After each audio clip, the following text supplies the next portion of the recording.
Chapter 24. Mrs. Platypus Gone. Stella shouted into the conch shell. Shall I continue? Yes, called everyone all along the beach. Out in the water, a school of dolphins had gathered. They were leaping and laughing and shooting water into the air as they raced around and around the ships.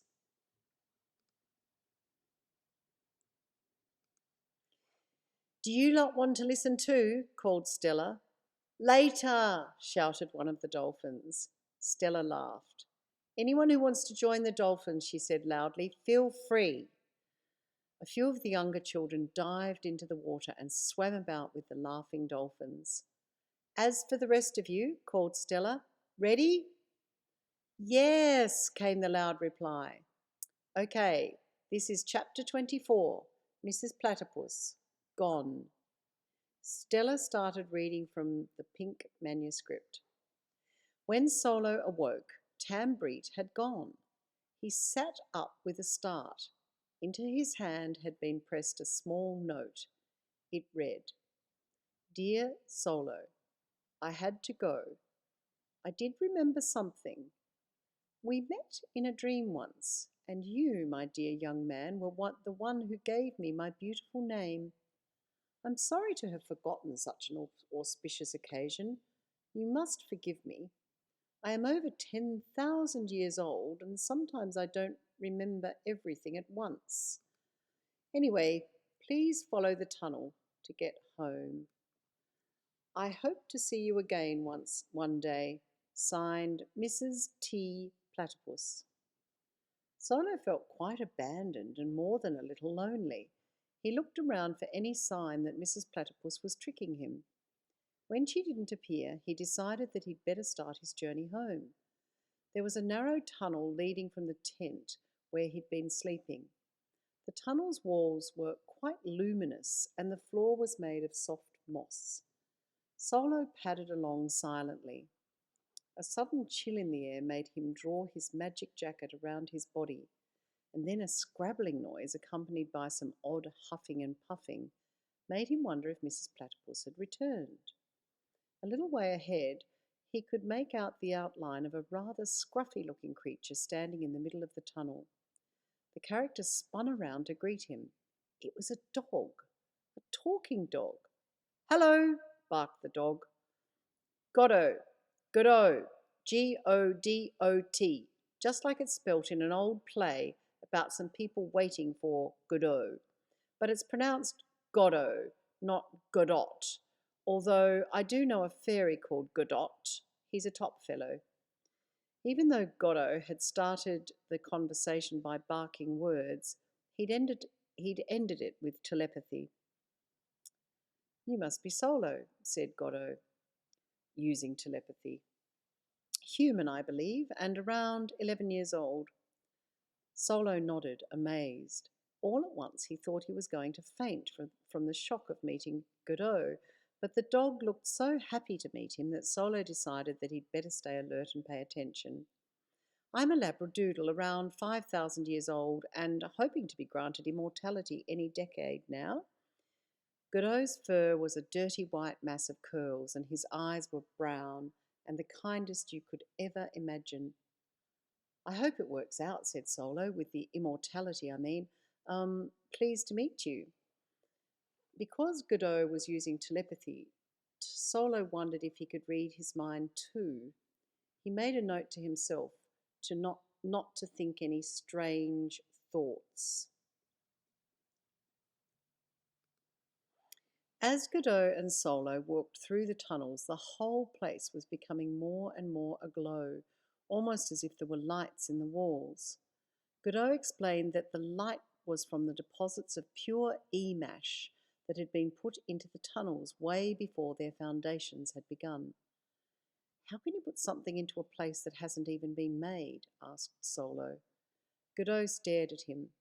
Don't you know that nothing is as it seems?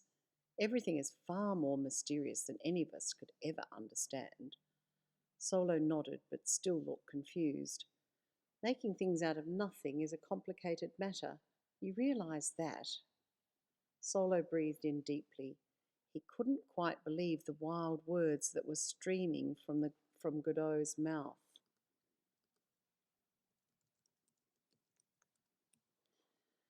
How do you know all this stuff? The platypus told me. That figures, mumbled Solo.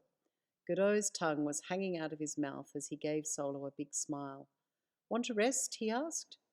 I'm good, said Solo, but what is this e-mash and how come I've never heard of it? Godot looked mysterious and then lifted his head and gave a loud bark. The opposite of shame is e-mash, he said. Not really, Solo said. That would be emas.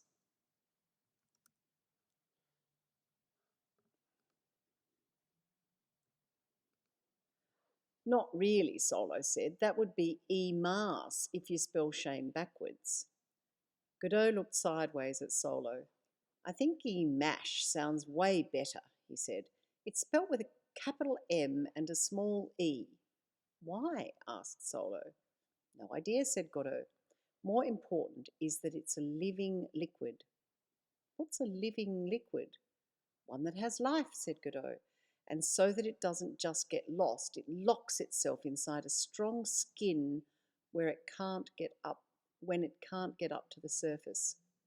What happens if it does get to the surface? Asked Solo. It's the best, said Godot. The skin dissolves, so it evaporates, asked Solo. Absolutely, said Godot, and then it rains down happiness. Even the trees and insects and all the birds start laughing. Solo looked impressed. Excellent. So why don't we take some up? Not that simple. How come? Godot shook his head as if Solo was completely without a brain.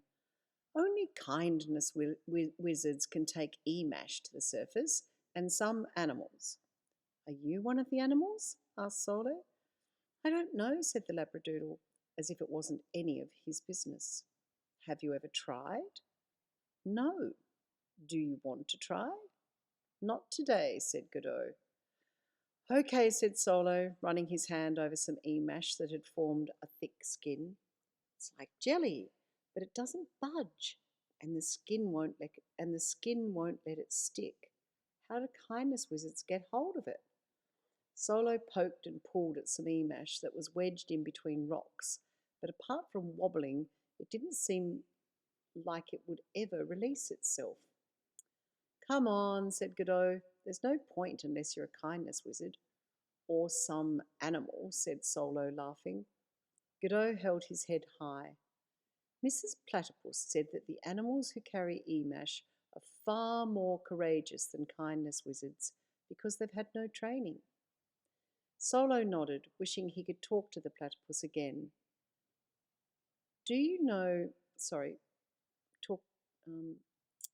Wishing he could talk to the platypus again. Just lost my place, sorry. Do you know any animals who've carried e-mash? Asked Solo. Only one, said Godot. Her name is Molly, and she's a Labrador puppy. She especially helps people who cannot see, but she is the kindest and most loving puppy I've ever met. Who does she belong to? Asked Solo. Godot put his head down and looked a bit troubled.